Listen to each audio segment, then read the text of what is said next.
ಇವತ್ತು ಒಂದು ಈ ಸರ್ಕಾರಕ್ಕೆ ಕಣ್ಣು ಇಲ್ಲ ಕಿವಿನೂ ಇಲ್ಲ. ನಾವು ನೋಡ್ತಾ ಇದೀವಿ 2 ವರ್ಷದಿಂದ ಇವ್ರು ಗೆಲ್ಲಕ್ಕೆ 5 ಭಾಗ್ಯಗಳು ಇಟ್ಕೊಂಡು ಅದೇ ಒಂದು ದೊಡ್ಡ ಸಾಹಸ ಅನ್ನೋ ರೀತಿಯಲ್ಲಿ ಇವತ್ತು ಬೇರೆ ಯಾವುದೇ ರೀತಿ ಅಭಿವೃದ್ಧಿ ಕೊಡದೆ ರೈತರನ್ನ ಹಿಂಗೆ ಒಕ್ಕಲೆಬ್ಬಿಸ್ತಕ್ಕಂಥ ಕೆಲಸವನ್ನ ಮಾಡಿಕೊಂಡು ಈ ಸರ್ಕಾರ ಹೊರಟಿರ್ತಕ್ಕಂಥದ್ದು ನೋಡಿದ್ರೆ ನಾಚಿಕೆಗೇಡು. ಇದನ್ನ ಯಾಕೋ ಸಿದ್ದರಾಮಣ್ಣನೂ ಕೂಡ ಮೊದಲಿನ ಜನತಾದಳದಲ್ಲಿ ಇದ್ದಂತ ಸಿದ್ದರಾಮಣ್ಣ ಅಲ್ಲ ಅವರು.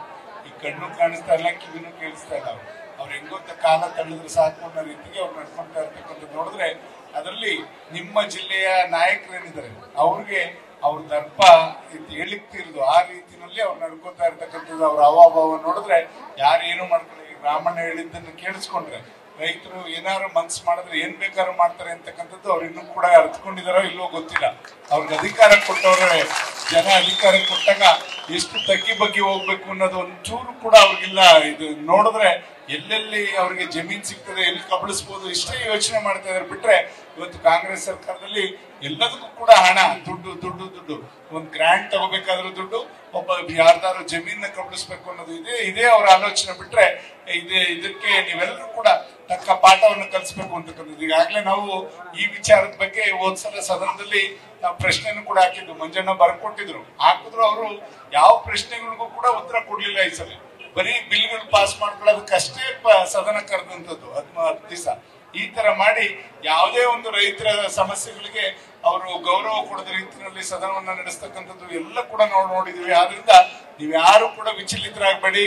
ಇವತ್ತು ನಿಮ್ಮ ಹೋರಾಟಕ್ಕೆ ಬೆಂಬಲ ಇದ್ದೇ ಇದೆ. ದೇವೇಗೌಡರು ಕೂಡ ಬರ್ಬೇಕಿತ್ತು, ಅನಿವಾರ್ಯ 4 ದಿವಸದಿಂದ ಸ್ವಲ್ಪ ಅವ್ರಿಗೆ ಆರೋಗ್ಯದ ಏರುಪೇರು ಇರೋದ್ರಿಂದ ಅವರು ಬರ್ಲಿಕ್ಕಾಗಿಲ್ಲ. ಇವತ್ತು ಕುಮಾರಣ್ಣನು ಕೂಡ ತಮ್ಮ ಜೊತೆ ಮಾತಾಡ್ತಾರೆ. ನಿಖಿಲ್ ಅವರು ಇವತ್ತು ನಿಮ್ ಜೊತೆ ಯಾವತ್ತೂ ಕೂಡ ಹಗಲು ಇರಲು ಅಂದ್ರೆ ನಿಮ್ಮ ಹೋರಾಟಗಳಿಗೆ ನಾವೆಲ್ಲರೂ ಕೂಡ ಇದ್ದೇ ಇರ್ತೀವಿ. ಯಾವತ್ತೂ ಕೂಡ ರೈತರನ್ನ ಒಕ್ಕಲಿಸ್ತಕ್ಕಂಥ ಕೆಲಸ ಜನತಾದಳ ಮಾಡಿಲ್ಲ, ಮಾಡೋದು ಇಲ್ಲ. ಅದ್ರಿಂದ ಇವತ್ತು ನಾವು ವಿಟ್ಲೆನಲ್ಲಿ ಹಿಂದೆ ನೀವು ನೋಡಿರ್ಬೋದು, ಇಲ್ಲೇ ವಿಟ್ಲೆನಲ್ಲಿ ಗಲಾಟೆನಲ್ಲಿ ಮೊದಲು ಗೋಲಿಬಾರ್ ಆದಂತ ಸಂದರ್ಭದಲ್ಲಿ ದೇವೇಗೌಡರು ಇಲ್ಲಿಂದ ಪಾದಯಾತ್ರೆ ಮಾಡಿದಂಥದ್ದು ಎಲ್ಲ ನಾವೆಲ್ಲರೂ ಕೂಡ ಅವಾಗ ಹುಡುಗರು, ಚಿಕ್ಕ ಹುಡುಗರು. ಅವಾಗಿಂದನೂ ಕೂಡ ಅವರ ಬೆಂಬಲ ಎಲ್ಲ ಹೋರಾಟ. ಜಮೀರ್ ಅಹಮದ್ ಅವ್ರನ್ನ ಗೆಲ್ಸಕ್ಕೆ ಸಿಮೆಂಟ್ ಡಬ್ಬ ಹಿಡ್ಕೊಂಡು ಹೋದ್ರು ದೇವೇಗೌಡರು, ದರಿದ್ರ ನಾರಾಯಣ ರ್ಯಾಲಿ ಅಂತ. ಇವೆಲ್ಲ ನಮ್ಗೆ ನಿದರ್ಶನಗಳಿದೆ. ದೇವೇಗೌಡರು ಯಾವತ್ತೂ ಕೂಡ ಸುಮ್ಮನೆ ಸುಲಭವಾಗಿ ಸರ್ಕಾರ ಏನು ಅಧಿಕಾರ ಪಡೆದಂತವ್ರಲ್ಲ ಜನತಾದಳದವರು. ಹೋರಾಟದ ಮುಖಾಂತರನೇ ರೈತರ ಪರವಾಗಿ ನಾವು ಇರ್ತಕ್ಕಂಥದ್ರಿಂದ ಖಂಡಿತ ನೀವ್ಯಾರು ವಿಚಲಿತ ಆಗ್ಬೇಡ್ರಿ. ಯಾವುದೇ ಒಂದು ಜಮೀನ ನಿಮ್ಮ ವೈಯಕ್ತಿಕವಾಗಿ ನೀವು ಕೊಟ್ರೆ ನಾವೇನು ಮಾಡ್ಲಿಕ್ಕಾಗಲ್ಲ. ನೀವೆಲ್ಲರೂ ಕೂಡ ನಿಮ್ದು ಯಾರು ಕೂಡ ಸರ್ಕಾರ ಇದನ್ನ ಕಬಳಿಸ್ಕೊಳಕ್ ಬಂದ್ರೆ ದಯಮಾಡಿ ಬಿಡ್ಬೇಡಿ, ಅದ್ರ ಪರವಾಗಿ ನಾವೆಲ್ಲ ಇರ್ತೇವೆ ಅಂತಕ್ಕಂಥದ್ದನ್ನ ಈ ಸಂದರ್ಭದಲ್ಲಿ ಹೇಳ್ತಾ, ವೇಳೆ ಜಾಸ್ತಿ ಆಗಿರೋದ್ರಿಂದ ಈಗ ನಿಖಿಲ್ ಕುಮಾರಸ್ವಾಮಿ ಅವರು ಮಾತಾಡ್ತಾರೆ. ನಂತರ ಕುಮಾರಣ್ಣನು ಕೂಡ ನಿಮ್ ಜೊತೆ ಇದರಲ್ಲಿ ಟಿವಿನಲ್ಲಿ ಮಾತಾಡ್ತಾರೆ ಅಂತ ಹೇಳ್ತಾ ನಾನು ಮಾತು ಮುಗಿಸ್ತೇನೆ. ಜೈ ಹಿಂದ್, ಜೈ ರೈತ ಬಂಧು. ನ್ಯೂಸ್ ಫಸ್ಟ್, ನಿರ್ಭೀತಿಯಿಂದ ನಿಮ್ಮ ಪರವಾಗಿ.